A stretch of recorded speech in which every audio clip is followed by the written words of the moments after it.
Doctor Mohammad Khalid Hussain, professor history, government girls PG college Ambikapur.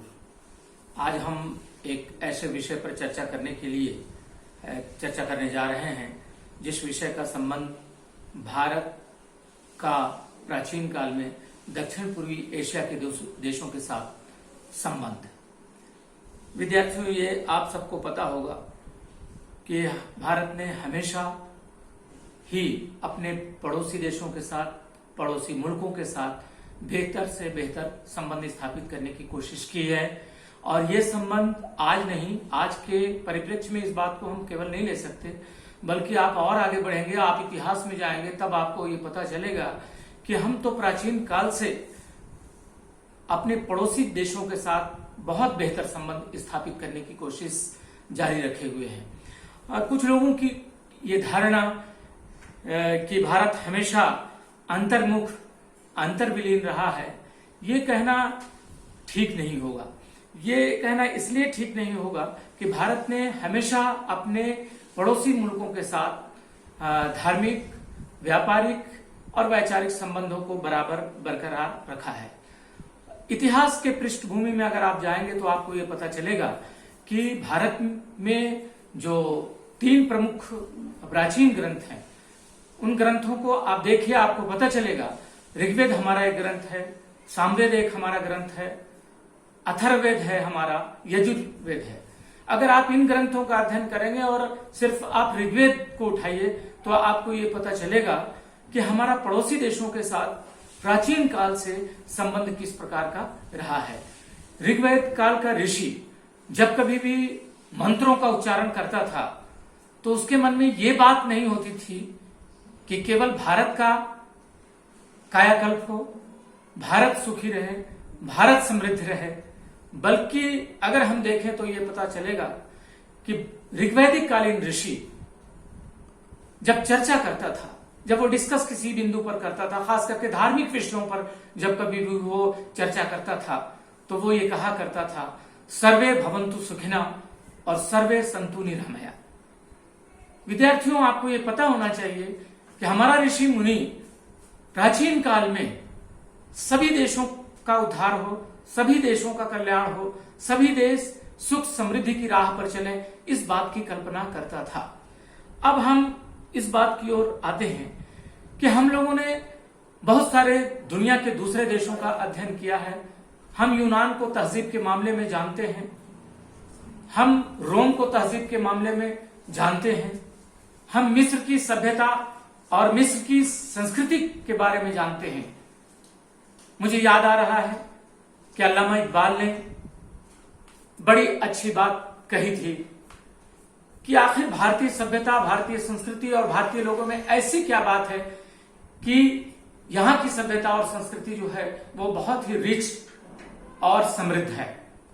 उसने वास्तव में ये कहा था, मुझे याद आ रही है वो 2 पंक्तियां, यूनान, मिस्र, रोमा सब मिट गए जहां से, लेकिन अभी है बाकी नामो निशान हमारा, और कुछ बात है कि हस्ती मिटती नहीं हमारी, सदियों रहा है दुश्मन दौरे जहां हमारा। तो आखिर भारतीय सभ्यता और भारतीय संस्कृति में ऐसी क्या बात थी कि दुनिया इसका लोहा मानती थी। यूनान भी इसका लोहा माना, मिस्र भी इसका लोहा माना, सभी देश के लोगों ने इस सभ्यता और संस्कृति का बड़े पैमाने पर बखान किया है। ये बात तो हमारी सभ्यता और संस्कृति के बारे में है। अब हम मूल विषय में आने का प्रयास करते हैं तो हमको ये पता चलता है कि प्राचीन काल में भारत का साउथ ईस्ट के देशों के साथ बहुत नजदीक और बहुत घनिष्ठ संबंध रहा है। कुछ लोगों की यह धारणा थी कि प्राचीन भारत में भारतीय जो थे या भारतीय लोग जो थे वो केवल भारत में रह करके अपनी सभ्यता और अपनी संस्कृति का प्रचार और प्रसार करते थे और भारत से बाहर वो नहीं निकलते थे, और भारत से बाहर दुनिया की दूसरी देशों की तहजीब दुनिया और उसकी संस्कृति को जानने का प्रयास जो है वो नहीं करते थे। लेकिन आपको ये मालूम होना चाहिए कि भारतीयों ने कभी भी भारत से बाहर जाकर के हमेशा यहाँ की सभ्यता और संस्कृति के प्रचार और प्रसार में रुचि दिखाई। इस प्रकार का प्रचार तो अंग्रेजों ने किया कि प्राचीन काल में भारतवासी घर से बाहर नहीं निकले, वो कूप मंडूक बन करके रहते थे और दुनिया के दूसरे देशों का इन्होंने आकलन नहीं किया, उसका अध्ययन नहीं किया। ये तो अंग्रेजों की एक चाल थी, हम इसको बखूबी अच्छी तरीके से जानते हैं। लेकिन जो नए रिसर्च आए हैं उससे इस बात का पता चलता है कि, और ये सिद्ध हो गया है कि भारतवासी केवल आत्मलीन नहीं रहे, भारतवासी केवल अपनी चिंता नहीं किए, बल्कि ये भारत से बाहर भी गए। हम ये देखते हैं साथियों, विद्यार्थियों, आपको ये पता होना चाहिए कि हम जिस विषय पर आज चर्चा करने जा रहे हैं वो मुख्य विषय है कि भारत का दक्षिण पूर्वी एशिया के देशों के साथ किस प्रकार का संबंध प्राचीन काल में रहा है। अगर हम इतिहास उठाते हैं तो हम ये देखते हैं कि ईसा पूर्व तीसरी सदी में से ईसवी सन 1000 तक के कालखंड का जब हम अध्ययन करते हैं, जब हम उसका स्टडी करते हैं, तो हम ये पाते हैं कि अनेक भारतीय जिन उद्देश्यों को लेकर के पूर्व और पश्चिम के देशों में वो गए, वो उद्देश्य बिल्कुल क्लियर है। और वो उद्देश्य क्या हो सकते हैं, उसके मूल में अगर हम जाएं तो आपको पता चलेगा कि हमारे भारतीय भारत से बाहर दक्षिण पूर्वी एशिया के देश, चाहे वो श्रीलंका हो, बर्मा हो, चीन हो, जापान हो, मलाया हो, ब्रह्मदेश हो, इन देशों में जब वो गए तो उनके सामने उनका कुछ लक्ष्य था। और वो लक्ष्य क्या था, इस पर हम चर्चा कर सकते हैं। सबसे पहली बात तो ये थी कि उनका लक्ष्य धर्म प्रसार करना था। आपको ये मालूम है कि भारत धर्म प्रधान देश रहा है, यहां पर बौद्ध धर्म भी रहा, यहां पर जैन धर्म भी फूला, यहां पर हिंदू धर्म स्थापित रहा। तो धर्म के प्रचार और प्रसार हम लोग भारत के बाहर दुनिया के दूसरे देशों में और खास करके साउथ ईस्ट के देशों में, जो हमारा पड़ोसी मुल्क था, उन देशों में हम गए। एक दूसरा उद्देश्य जो हमारे भारतीयों का था वो ये था कि विजय करना, उन देशों में अपने उपनिवेश स्थापित करना, अपने साम्राज्य का विस्तार करना, यह भी उद्देश्य था। और जो तीसरा बहुत महत्वपूर्ण तथ्य हमारे सामने देखने को मिलता है वो ये है कि हम साउथ ईस्ट के देशों के साथ रिलेशनशिप में जब आए तो उसमें हमारा उद्देश्य व्यापार का था। हमारे यहां जो सामान का प्रोडक्शन होता था, हमारी आवश्यकताएं पूरी हो जाती थी, सामान बच जाते थे, प्रोडक्ट बच जाते थे, और हम दक्षिण पूर्वी एशिया के देशों को बाकायदा उन सामानों का निर्यात करते थे। तो ये इस बात का इशारा है कि हम भारतीय लोग पूर्व में गए या पश्चिम के देशों में हमने यात्रा की, तो वहां पर हमारा उद्देश्य जो था, हमारा जो लक्ष्य था, हमारा जो टारगेट था, वो ये था कि हम धर्म के प्रचार प्रसार के लिए गए। और क्यों नहीं जाते विद्यार्थियों, आपको मालूम होना चाहिए कि बौद्ध धर्म कहां फला फूला। महात्मा गौतम बुद्ध ने भारत में बौद्ध धर्म का प्रचार प्रसार किया। उन्होंने जो सिद्धांत दिया, भारत के लोगों ने केवल उसका अनुसरण नहीं किया, बल्कि उससे ज्यादा दक्षिण पूर्वी एशिया के देश श्रीलंका, तिब्बत, बर्मा, इन देशों में बौद्ध धर्म चीन, इन देशों में बौद्ध धर्म बहुत बड़े पैमाने पर फैला और फूला। आखिर बौद्ध धर्म में क्या खासियत थी, भारत में क्या खासियत थी? अगर हम इन बिंदुओं पर विचार करेंगे तो अपने को यह पता चल सकता है कि बौद्ध धर्म में सत्य का सिद्धांत, अहिंसा का सिद्धांत, अस्तेय की बात, ब्रह्मचर्य की बात, अपरिग्रह की विचारधारा, ये बौद्ध धर्म ने दुनिया के देशों को दिया। और जब ये विचार और ये चीजें जब अच्छी थी तभी तो साउथ ईस्ट के देशों के लोगों ने उनको एक प्रकार से एक्सेप्ट किया, उनको आत्मसात किया। आप देखिए, बौद्ध धर्म का आप अध्ययन करिए विद्यार्थियों, तो आपको पता ही चलेगा कि अस्तेय का मतलब क्या होता है, अपरिग्रह का मतलब क्या होता है, ब्रह्मचर्य का मतलब क्या होता है। बहुत छोटे छोटे शब्द हैं, लेकिन इसका महत्व जो है वो आपको पता चलेगा कि इसका महत्व बहुत बड़े पैमाने पर है।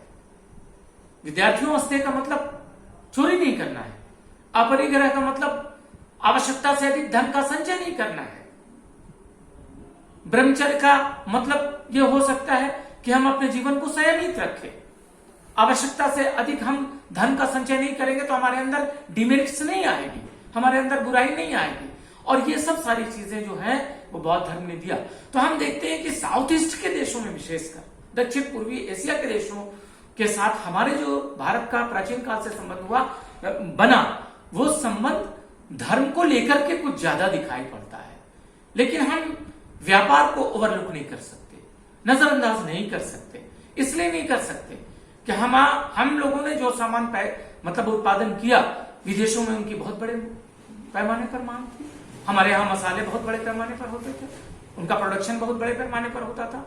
और साउथ ईस्ट के देशों के साथ वहां उन साउथ ईस्ट के देशों में मसालों की मांग थी। तो इससे दो प्रकार की बात सामने आई। वो बातें ये सामने आई कि मसालों के निर्यात से हमने उन देशों से एक प्रकार से विदेशी मुद्रा जो है वो अर्जित की। हमारी आर्थिक स्थिति जो है वो उससे बड़े पैमाने पर सुधरी। तो व्यापार का कारण कहीं ना कहीं हमको दिखाई देता है। विद्यार्थियों, हम ये भी जानते हैं कि प्राचीन काल में भारत वर्ष का साउथ ईस्ट के देशों के साथ संबंध इस रूप में भी उसका अध्ययन किया जा सकता है कि वहां हमारे उपनिवेश भी थे। औपनिवेशिक कारण भी एक प्रकार से समझ में आता है। खास करके दक्षिण पूर्वी एशिया के देशों में यदि हम श्रीलंका की बात करें, श्रीलंका की चर्चा करें, तो हमको यह पता चलता है कि श्रीलंका में हिंदू सभ्यता और संस्कृति का प्रचार और प्रसार बड़े पैमाने पर हुआ। ईसा पूर्व 500 के लगभग सौराष्ट्र के राजकुमार विजय, जिसका नाम विजय था, लंका को जब जीता, उसके बाद अनेक भारतीय गुजरात से, सौराष्ट्र से, बंगाल से और दक्षिण में जाकर स्थायी रूप से श्रीलंका में बस गए। अगर ये गए तो अपने साथ भारतीय सभ्यता और संस्कृति को भी साथ में लेकर के गए। तो इसका प्रचार और प्रसार श्रीलंका में बड़े पैमाने पर हुआ। आप और आगे बढ़ेंगे तो आपको यह पता चलेगा कि बौद्ध धर्म का प्रचार और प्रसार करने के लिए अशोक ने अपने पुत्र, जिसका नाम महेंद्र था, और पुत्री संघमित्रा, इसको श्रीलंका भेजा। तो हमारे बौद्ध धर्म का प्रचार और प्रसार या हमारी सभ्यता और संस्कृति का प्रचार और प्रसार श्रीलंका में बड़े पैमाने पर हुआ। श्रीलंका के लोगों ने उसकी प्रतिक्रिया यह हुई, उसका रिएक्शन यह हुआ कि श्रीलंका के लोगों ने बौद्ध धर्म बड़े पैमाने पर अपनाया। दूसरी बात हमको यह समझ में आती है विद्यार्थियों कि श्रीलंका में हमारी भारतीय सभ्यता, हमारी भारतीय स्थापत्य कला और हमारी मूर्ति कला, इसका भी प्रचार और प्रसार बड़े पैमाने पर हुआ। भाई, हमारी स्थापत्य कला, हमारी मूर्ति कला बहुत बड़े पैमाने पर रिच थी। स्थापत्य कला के उदाहरण मिलते हैं अपने को, मूर्ति कला यहाँ की समृद्ध थी। इसका प्रचार प्रसार बड़े पैमाने पर श्रीलंका में एक प्रकार से हुआ। तो हम ये कह सकते हैं कि दक्षिण पूर्वी एशिया के देशों में हमारे प्राचीन काल से भारत का संबंध जो था वो बहुत ही मतलब बड़े पैमाने पर हुआ। आप ये देखिए, इतिहास इस बात का साक्षी है कि 2री से 5वीं सदी तक मलाया, कंबोडिया, चंपा, सुमात्रा, जावा, बोर्नियो, बाली, इन देशों और द्वीपों में बड़े पैमाने पर बौद्ध, वैष्णव और शैव मत इनका प्रचलन हुआ। कुल मिलाकर के विद्यार्थियों हम ये कह सकते हैं कि प्राचीन काल में भारत का दक्षिण पूर्वी एशिया के देशों के साथ जो क्लोज रिलेशनशिप है वो दिखता ही दिखता है, इसको हम इनकार नहीं कर सकते। न केवल आज भारत का अपने पड़ोसी मुल्कों के साथ अच्छा संबंध है, बल्कि इतिहास इस बात का साक्षी है, इतिहास इस बात का गवाह है कि प्राचीन काल में भारत का अपने पड़ोसी मुल्कों के साथ, अपने पड़ोसी देशों के साथ घनिष्ठ संबंध था।